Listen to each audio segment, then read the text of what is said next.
You know, no matter how big your homestead is, one thing that whether you can do if you're in an apartment in Chicago or wherever is you can start to use some of the waste that you produce in your home. Use those nutrients that you're not using for your own body. You can spread those out in different vicinities around, you know, your farm, or even if you're just, you know, growing some plants on your balcony. I call it nutrient cycling. Everything kind of starts out here in the backyard, in our garden. So we take these scraps that we get from our garden, and then we head to the kitchen. So in the kitchen, this is obviously where we bring everything in, we start prepping everything. So we make our family's meals, we can put stuff up. And so as we do that, we'll have waste. So we'll have these containers out here. And so we'll use these containers to sort of separate out the stuff. And then at the end of the day, we can start distributing all those different things to the animals that can use them the most. So once we've gotten everything out of the garden, and we've, you know, sort of prepped it and, you know, use it in the kitchen, even if we don't mean to, you know, with a family of 8, we have a lot of food waste. So for instance, my son grilled cheese sandwich, burnt the grilled cheese sandwich here, so we'll toss that in a bucket, and I'll have these little buckets out, little 5-gallon buckets. We'll just kind of sort through, and we'll just sort of, and admittedly this is a little painstaking, so a lot of times, you know, it doesn't have to be perfect. We just try to do our best. But like for instance, you know, banana peels. So I'll throw that in the worm container. Worms love banana peels. So I'll throw a lot of different stuff in the worms. The one thing I like to keep out of the worm bin is any kind of oils or grease or meats, dairy products, cheeses, things like that. Because what will happen is they'll actually start to stink really fast before the worms can break them down. Even though they do a really good job of breaking them down fast, I just don't want to have the smell and the flies and all that stuff attracted to the meat. So we'll keep all that stuff for the chickens. So I threw, you know, the bread and the cheese in there for the chickens. I'll throw a lot of the eggshells in there with the chickens. I'll throw some in with the worms, but they take a really long time to break those down. But I will, sometimes I'll take and I'll crunch up the eggs and throw them in with the worms. That'll give them some grit. They have a crop just like a chicken, so they do well with having like the calcium or the really hard stuff to break down. Sometimes I'll even sprinkle like some sand in there or whatever. So have some like apple peels, and I'll just basically kind of go through here and throw in stuff that the different organisms will eat. Kind of what I do basically is anything that's like fresh vegetables and fruits that the rabbits can eat, they'll get first dibs on all the good stuff. You know, lettuce, carrots, a lot of peeled carrots and stuff, they'll get all that stuff. After that, everything else will go to the worms. And then once we get down to the meat, the dairy, the breads, the oils and fats and stuff like that, all the rest of that will go to the chickens. The chickens get a lot of their diet from grazing. They get supplemented. We give them a grain feed as well, so that way we know they're getting all their recommended nutrients.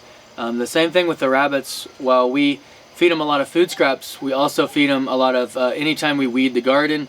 If you know, we'll look up all those plants that we take out of the garden or around our landscaping, or even just like picking clover and dandelions out in our yard.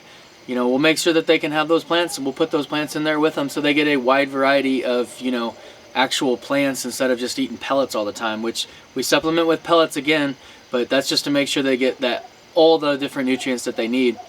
But they'll actually eat a lot of actual fresh fruits and vegetables and roots, etc. So that's sort of how I put everything into the different categories. So basically the rabbits will break down all of their food waste into little pellets, and that is excellent fertilizer. It's a cold fertilizer, which means that you can put it directly by the plant, and it won't burn the plant, whereas things like chicken manure actually need composted first before you give it to them, because they're so high in nitrogen that they'll actually burn the plant, and it's not good for them. So what I can do with the rabbit droppings is I can actually take the rabbit droppings and I can apply those, as long as they don't have too much urine in them, I can apply those right directly to my worm bin, and those worms can actually break that down even further into vermicast. That in correlation with all of the different food scraps that I give them, as well as the lawn clippings that I give them, they have like this wide variety of different materials and different nutrients that they can break down,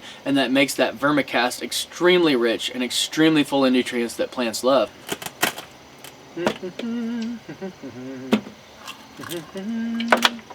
We're just going to open up our hatch here, and as you can see, earlier I was picking them a bunch of grass, a bunch of clover, a bunch of dandelions, and they've been eating on that.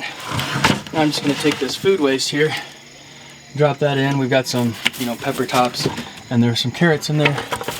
Drop all that in there on them, and they will devour that, make manure, and we will catch that in the tray underneath there.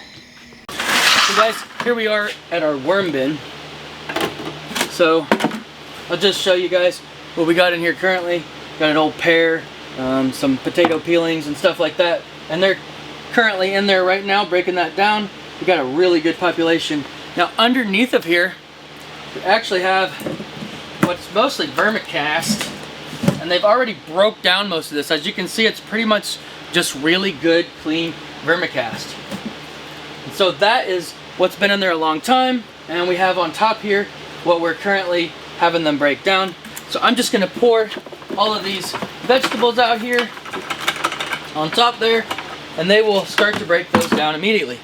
Now, one other thing that we also add is anytime we have like any kind of bulk products and stuff. So for instance, this is all basically the hulls from the beans. So we had black beans out of our garden. We had what's called dragon tongue beans that we actually took the beans out of the pod that we'll eat like that. I use that for different recipes.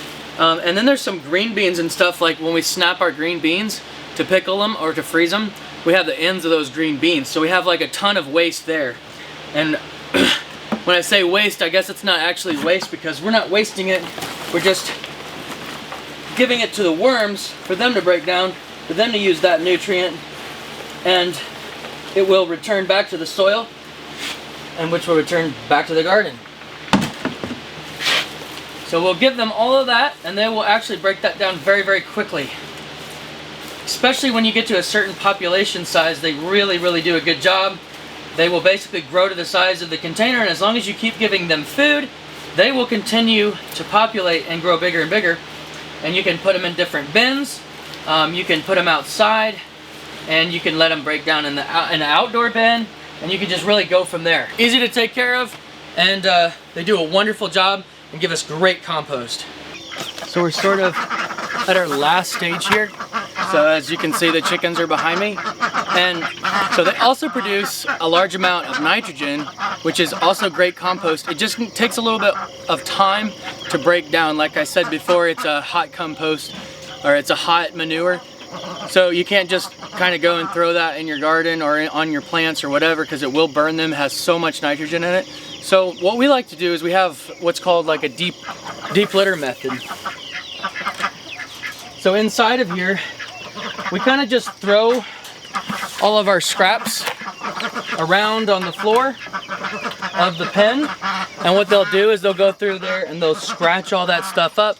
They'll eat that stuff, they'll poop on that stuff, then they'll scratch all that stuff up again, and they'll just kind of keep doing that, and we'll just keep kind of adding stuff to that. And what's happening beneath those, in those very bottom layers, is it's actually starting to compost itself right underneath of there, and we'll leave that throughout there the whole winter, and we'll just continue to do that throughout the whole winter. And underneath of those layers and layers of that compost and that fertilizer and the manure, that will start to actually compost at that lowest level.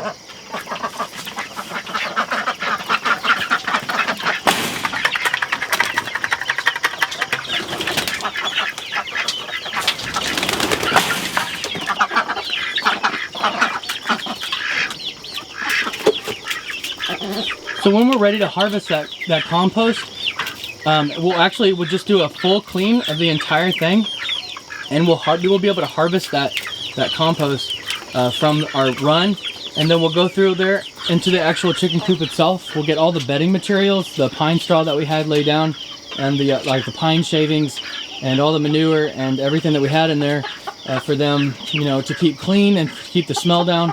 We'll have all that stuff. We'll take that and we'll compost that further, and we'll have a really nice amount of nutrients that we gain from that as well. And those are all the kind of like the meat and the proteins and the scraps that we couldn't use, or we didn't use, or we wasted. We just kind of gave those nutrients to the chickens and to the ducks for them to break that down further, for them to gain nutrition, and then for that manure that they, you know, that they used as waste is now harvested and taken back to the garden eventually, where everything else will just start the cycle right back over again.